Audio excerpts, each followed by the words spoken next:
शिव विषयक ज्ञानियों में श्रवणेन्द्रियों की दृढ़तर आसक्ति ही जगत में श्रवण, श्रवण ऐसा हो जैसे वो एक आसक्ति वाला हो, बिल्कुल उसके बन आपको, उसके बगैर आपका मन ही न लगे, एडिक्शन, अब उसके प्रति बिल्कुल जैसे नशा होता है, उसको श्रवण कहा गया है।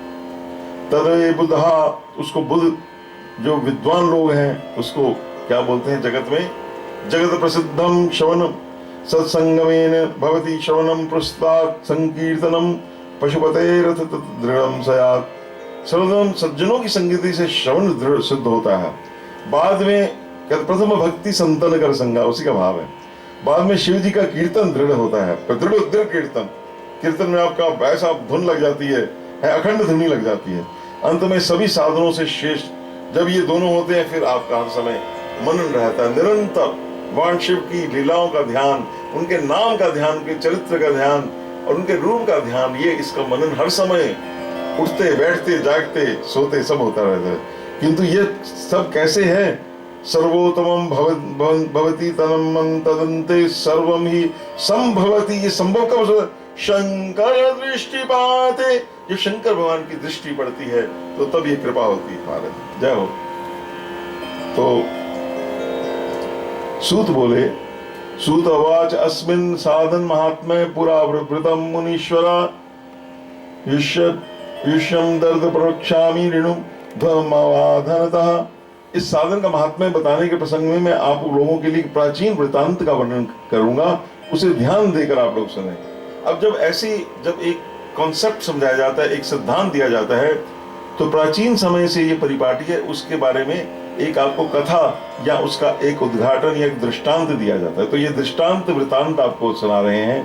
पुरामं गुरु व्यासा पराशर मुने सुता तपश्चार संभ्राता सरस्वत्या स्तटे शुभे।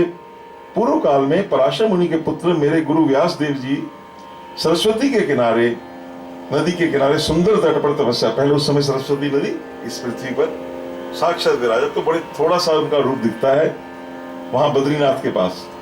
गच्छन् जदश्चा तत्र विमानेन कृगोचिषा सनत कुमारो भगवान ददर्शमं देशिकम। एक दिन सूर्य तुल्य तेजस्वी विमान से यात्रा करते हुए भगवान सनत कुमार अकस्मात वहां आ पहुंचे। उन्होंने मेरे गुरुदेव को देखा। ऐसे जब महापुरुष जब बैठते हैं महाराज तो आकर्षण होता है, जो दिव्य मूर्ति होती हैं वो आकर्षण उनको उनके पास जदा कदा आती रहती हैं आशीर्वाद देने के लिए। तो वो संत कुमार कहते वहां पहुंचे। अब जो वो व्यास देव थे वो तो उनका मन एकदम भगवान शंकर में लगा हुआ था, वो ध्यान में शंकर भगवान के ध्यान में बैठे हुए थे। श्रीराम ध्यान रूढ़ प्रबुद्धो सो तमजा आत्मजम। जब उन्होंने देखा अज के आत्मज मतलब ब्रह्मा के बेटे संत कुमार जी आए हैं सामने, देखो एकदम बड़े वेग से उठे। हो भाई तपस्या का ये इनका आना तो भाई तपस्या से बहुत ऊपर है।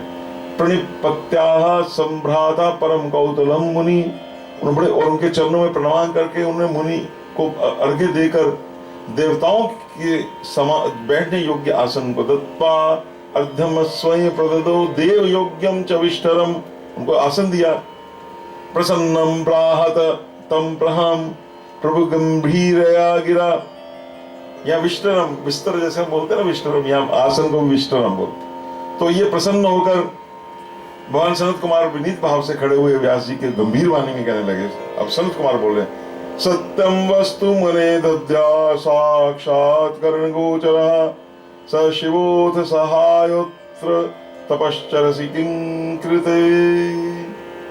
सनत कुमार बड़ी गंभीर वाणी में बोल रहे हैं, आप ध्यान से सावधान होकर सुनिए ये बात, ये आपके भी कार्य काम आएगी, सबके मेरे भी काम आ रही है।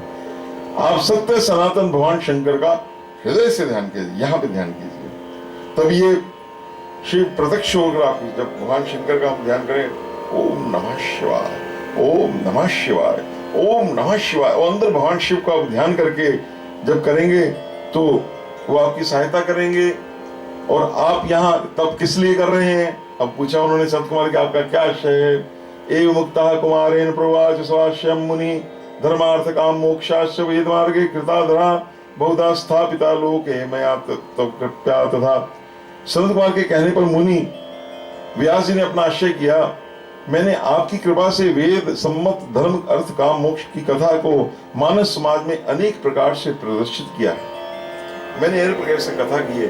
एवं भूतस्य में एवं गुरु भूतस्य सर्वथा मुक्ति साधनम कम ज्ञानम नोदेति परमाद अद्भुतम तपश्चरामि मुक्त्यर्थम ना जाने तत्र कारणम।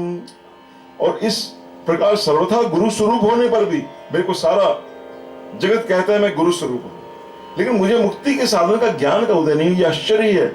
मैं सबको ज्ञान देता हूं लेकिन मेरे अंदर मुक्ति का कैसे मुक्ति होगी मेरी, इसका साधन मेरे को नहीं जानता हूं। इसीलिए मैं ये तपस्या कर रहा हूं। मुक्ति अर्थम न जाने तत्र कारणम, यही कारण है मैं तपस्या कर रहा हूं।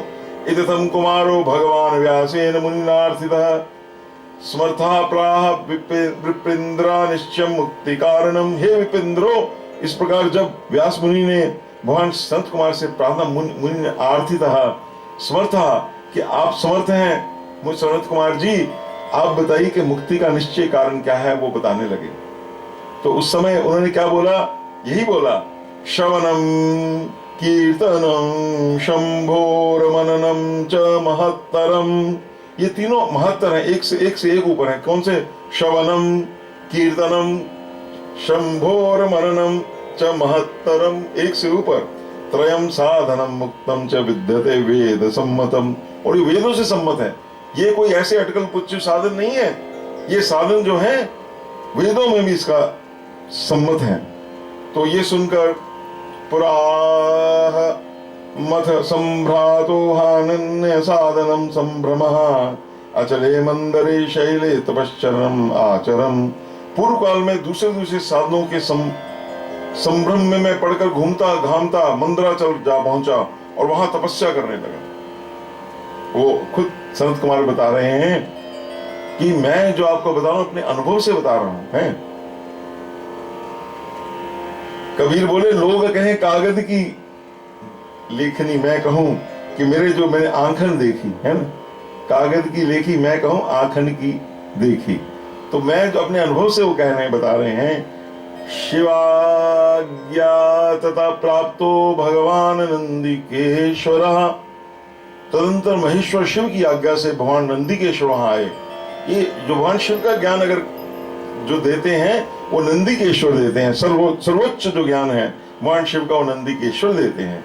तो वहां पर आए, समे द्यारुर भगवान सर्वसाक्षी गणेश्वरा। वो साक्षात भगवान ही हैं, सबके साक्षी हैं, शिवगणों के स्वामी हैं। उन्होंने मुझे स्नेह पूर्वक मुक्ति का उत्तम साधन बताया। उवाच मह्याम सस्नेहम, बड़े प्यार से मुक्ति साधनम उत्तमम क्या बताया, श्रवणम कीर्तनम शंभोर मननम वेद सम्मतम। भगवान शंकर का श्रवण कीर्तन और मनन ये तीनों साधन वेद सम्मत हैं और मुक्ति के साक्षात कारण। वाह क्या बात है कि ये साक्षात कारण है, ये कोई छिपे हुए कारण नहीं है, अप्रत्यक्ष कारण नहीं है, प्रत्यक्ष कारण है।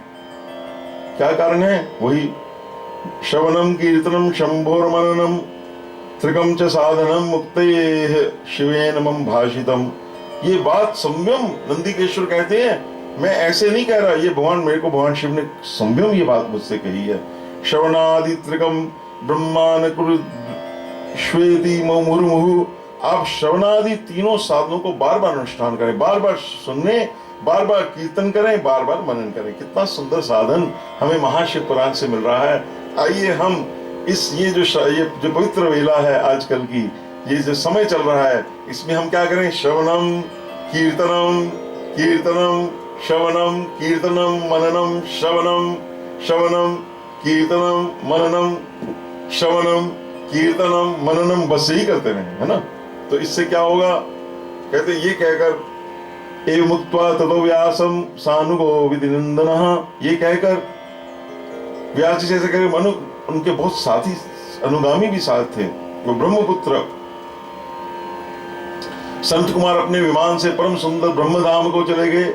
ब्रह्मधाम जहां वो रहते हैं। एव मुक्त समासेन पूर्व वृत्तांतम उत्तमम। और इस प्रकार पूर्व काल के उत्तम वृत्तांत का मैंने संक्षेप में वर्णन किया है। ऋषि उचुः, अब ऋषि बोले श्रवणादित्रयम् सूत मुक्त्योपायस्तत्वरेति। हे सूत जी, आपने श्रवण आदि तीनों साधनों को मुक्ति का उपाय बताया है। जो मनुष्य श्रवण आदि तीनों साधनों में असमर्थ हो, वह किस उपाय का अवलंबन करके मुक्त हो सकता है, और किस साधनभूत कर्म के द्वारा बिना यत्न के ही मोक्ष। ये अब अगले अध्याय में इसका वर्णन होगा। तो इस प्रकार ये है श्रवणा अयत्नेनैव मुक्ति सयात कर्मणा केन हेतुना। तो हमारे जब ऋषि पूछते हैं तो वो पूरा सबको कवर करते हैं, छोटे से लेकर किसी का श्रवण कीर्तन मन में ध्यान न लगे तो उनके लिए भी क्या उपाय है वो पूछेंगे। वो जो है साधन साध्य खंड यहाँ पूर्ण हो रहा है, चतुर्थ अध्याय। इसका फिर इसका वर्णन करेंगे, फिर आनंद लेंगे। तो इति श्री शिव महापुराणे प्रथमायाम विद्येश्वर संहितायाम साधन साध्य खंडे चतुर्थो अध्याय। वो शंकर भगवान की जय। ओम नमः शिवाय, ओम नमः शिवाय। हम हनुमते नमः। वो श्री गणेश जी महाराज की जय, श्री रामचंद्र भगवान की जय, श्री राधा कृष्ण भगवान की जय। हर हर